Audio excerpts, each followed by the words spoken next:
Hi, we're John Green, and welcome to Crash Course Unit 1.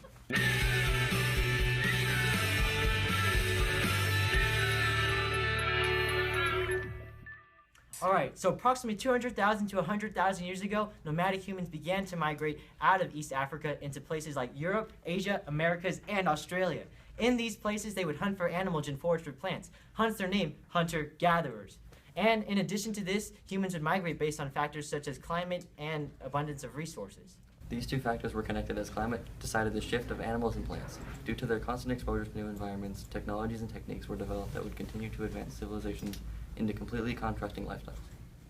The Paleolithic Era started 2.5 million years ago and ended in 8000 BCE. Along with the development of technologies came the minute forms of social structure. Kinship groups consisted of 20 to 40 people related families who would migrate, hunt, and forage together in search of food. As several of these kinship groups combined, they would form into clans. Even larger groups would form into tribes. Among these hunter-forager groups, there wasn't a distinct social hierarchy that determines one specific role and importance in society. However, roles were divided by gender. Males were responsible for hunting, warfare, and more laborious tasks, while women were responsible for staying at home, gathering food, and taking care of children. A form of government was not notable due to the lack of prominent leaders. Unless you are the Mongols.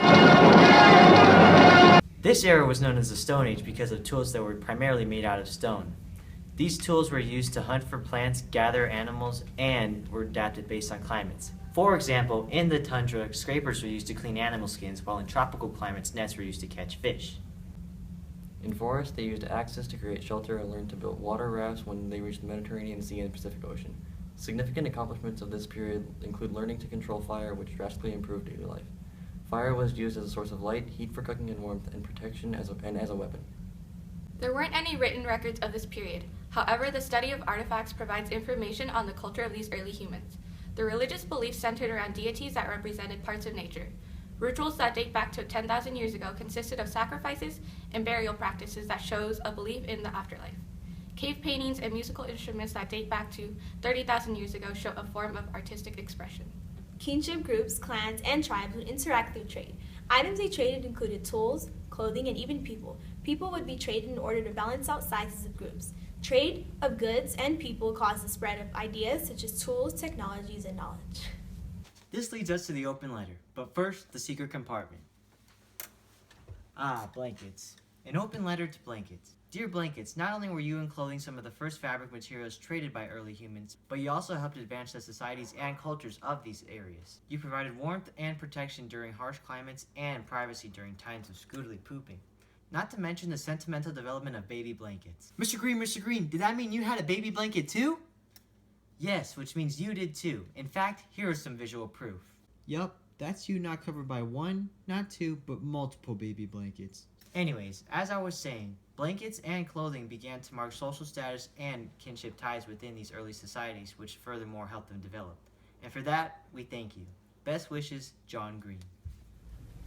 The Neolithic Revolution started in 8000 BCE, approximately 10,000 years ago. Global climates rose due to the Ice Age. Along with this came a series of social, political, and economic developments.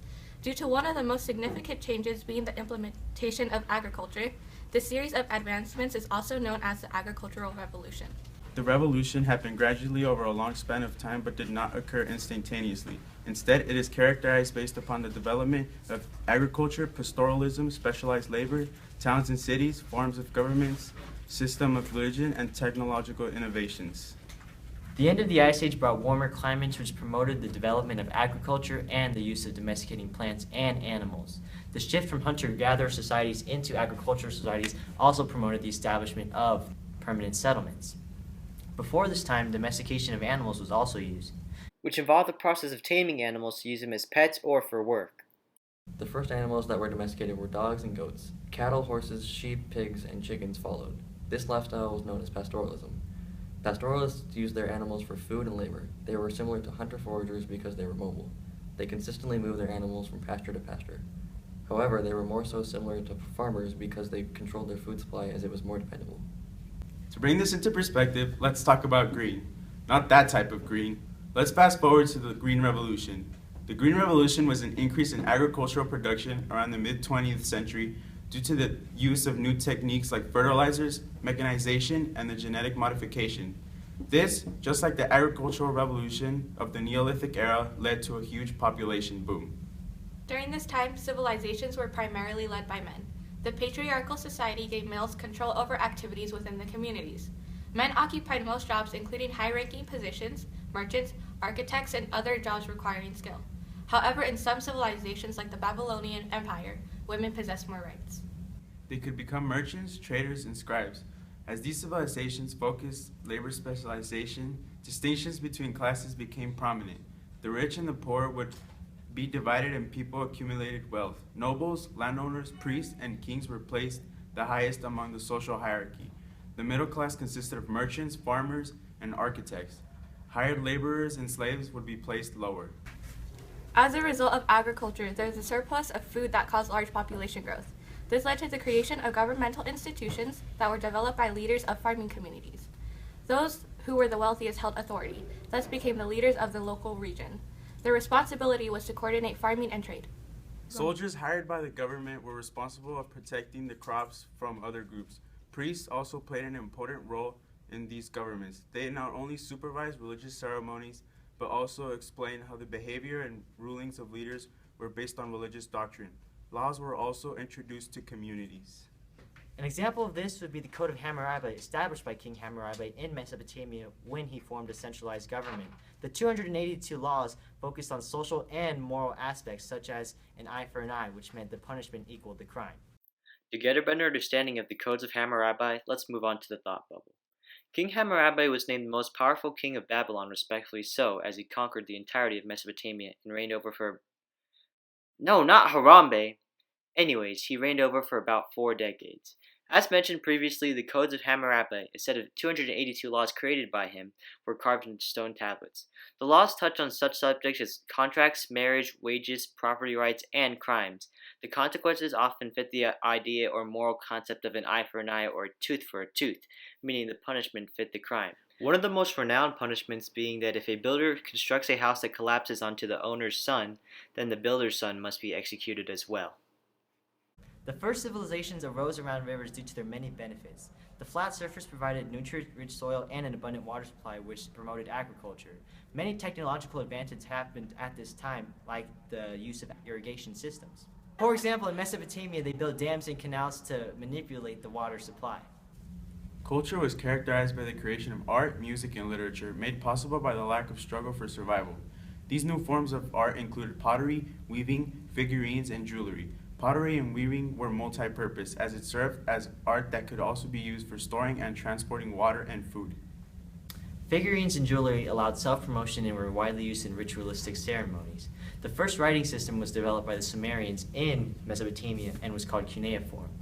Writing systems originated as forms of record-keeping, but then later developed as forms of literature and storytelling. Religions also played a major role in the development of the first cultures. Although all the early civilizations had different religions, all of them were polytheistic and focused on deities that represented nature.